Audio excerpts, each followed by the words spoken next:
कहते हैं जगत से जरा हटकर और कन्हैया से जरा सटकर चलिए। जगत से जरा हटकर और कन्हैया से जरा सटकर चलिए, और अगर फिर भी मन ना माने तो राधे राधे रटते चलिए।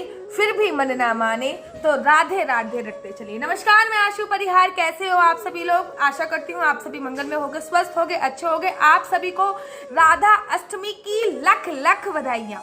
पहले एक बात मैं आप लोगों को क्लियर कर दूं कि अगर आप लोगों ने जन्माष्टमी का व्रत किया है, जन्माष्टमी आप लोगों ने बड़ी धूमधाम से बनाई है, लेकिन अगर आपने राधा अष्टमी का व्रत नहीं किया तो आपका जो जन्माष्टमी का व्रत है वो संपूर्ण नहीं माना जाएगा। जन्माष्टमी का व्रत तभी संपूर्ण माना जाता है जब आप राधा अष्टमी का व्रत करते हो।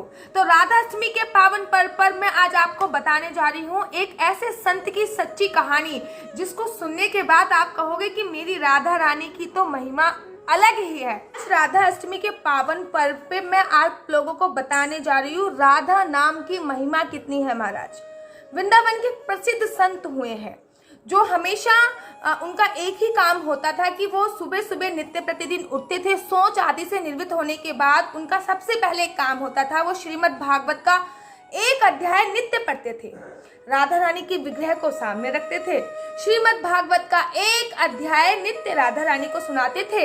हाथ जोड़ के राधा रानी से बोलते थे कि ये जो श्रीमद् भागवत का एक अध्याय है ये मैं आपको समर्पित करता हूँ, मेरी लाडो। अब आप कहोगे दीदी लाडो, तो बरसाने में राधा रानी को लाडो ही बोला जाता है, बोला जाता है हमारी लाडली। तो जो संत थे वो श्रीमद् भागवत का एक अध्याय 55 साल से नित्य पढ़ रहे थे। अध्याय पढ़ने के बाद वो लाडली को समर्पित कर देते थे। उनका ये नियम था कि वो प्रसाद भी तभी पाते थे, खाना भी तभी खाते थे जब वो लाडली को एक अध्याय श्रीमद् भागवत का सुना दें। अब एक बार की बात है, जैसे ही उन्होंने श्रीमद् भागवत खोली, अध्याय पढ़ने के लिए अपनी आंखें नीचे देखी, उनको सारे अक्षर धुंधले दिखाई देने लगे और वो तो बड़े परेशान हो गए। अरे आखिर ऐसा क्या हो गया, मुझे कुछ दिखाई ही नहीं दे रहा है। उनकी आंखों से आंसू निकलने लग गए, और जब उनकी आंखों से आंसू निकलने लग गए महाराज, तो उनकी आंखों के जो आंसू थे वो श्रीमद् भागवत पर पड़े और उनको एक भी अक्षर श्रीमद् भागवत का नहीं दिखाई देने लगा। मानो उनकी आंखों की, उनकी नेत्रों की ज्योति कहीं चली गई हो। थोड़ी देर तक वो रोते रहे। सुबह से शाम हो गई, उन्होंने कुछ खाया भी नहीं, उन्होंने कुछ पिया भी नहीं। वो यही सोच रहे थे कि अगर मैंने अपनी लाडली को, अर्थात मैंने अपनी राधा रानी को श्रीमद् भागवत का एक भी अध्याय सुनाया नहीं है तो मेरा जो नियम है वो टूट गया है। अब जब मेरा नियम टूट गया है तो मैं किस मुंह से भोजन को ग्रहण करूं? तभी उन संत के पास एक छोटा सा लड़का दौड़े दौड़े आता है।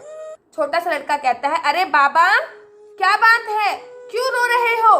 क्या तुम अंधे हो गए हो जो रो रहे हो? बाबा कहते हैं कि अरे इन आंखों के अंधे होने का मुझे कोई दुख नहीं है, मुझे दुख तो इस चीज का है महाराज कि मेरा 55 साल का जो नियम था वो टूट गया। लड़का कहता है, बाबा मैं तुम्हारी आंखों में एक ऐसी पट्टी बांध देता हूँ जिससे तुम्हें सब कुछ दिखने लगेगा। अब बाबा सोचते हैं कि क्या पता ये वृंदावन में किसी वैद्य का लाला हो।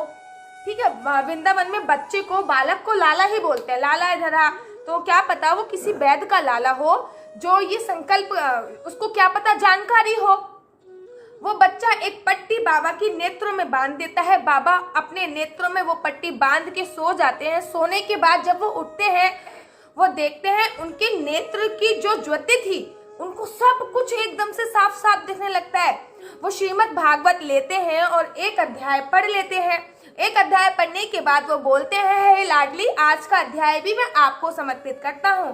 फिर उन बाबा को याद आता है, अरे वो जो लड़का जो पट्टी मेरी आंखों में बांध के गया था, कभी मेरे साथ दोबारा ऐसी घटना ना हो जाए।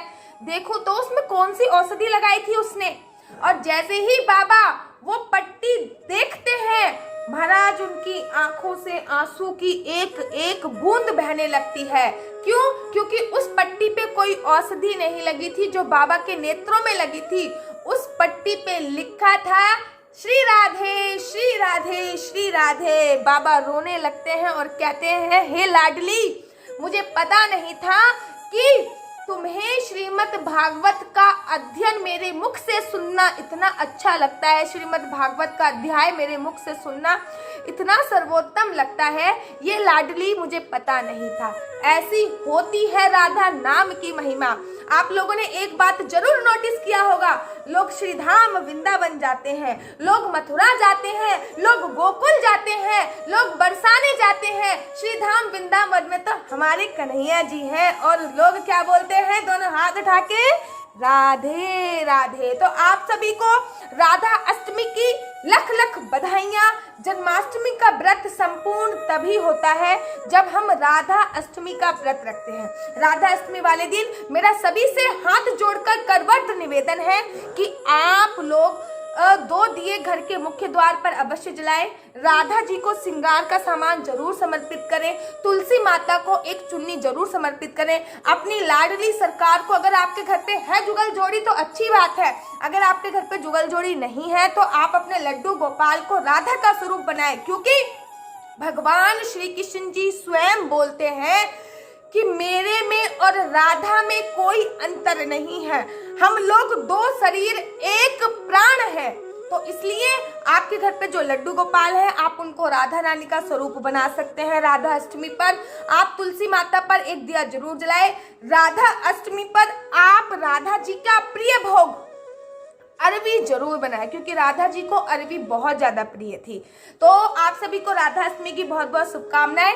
राधे राधे, जय श्री कृष्णा, हरि बोल।